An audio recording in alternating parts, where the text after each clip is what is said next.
Hi, this is Mark News from Plant Talk Radio. Thanks for subscribing and listening to our podcast, Your Gardening Questions from Plant Talk Radio.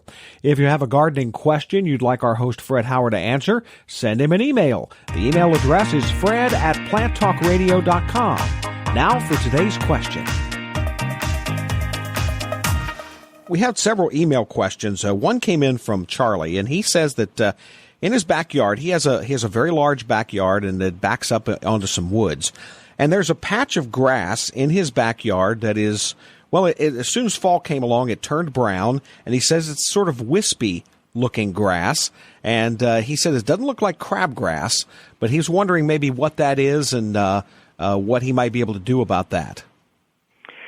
You know, the way he just described that, there's two options that come to mind. The first one is we'll call it a weed.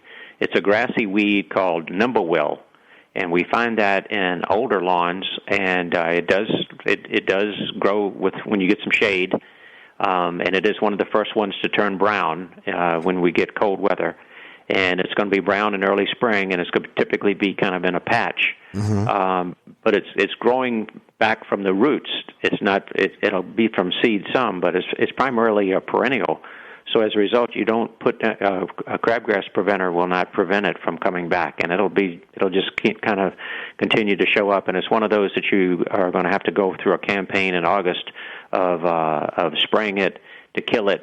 But you'd be spraying it with something like Roundup that would kill everything, and then you would be in a mode where you could replant about a week or so after you've killed it there in the fall. Mm-hmm. The reason why you can't do that in the spring is because it's not really growing.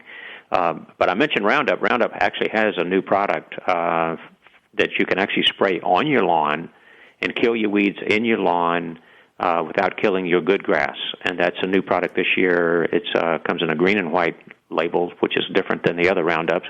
And if you're anxious to kill weeds in the lawn without killing your good grass, then that is certainly an option. I need to get some of that. No doubt about it. You're telling me you got some weeds there, Mark? Oh, well, yeah, one or two.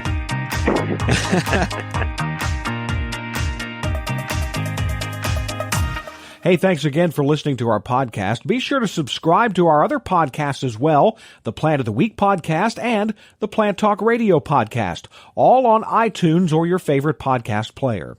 If you'd like to sponsor a daily podcast, contact us at fred@planttalkradio.com.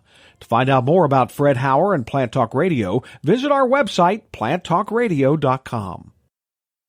Circle270media.com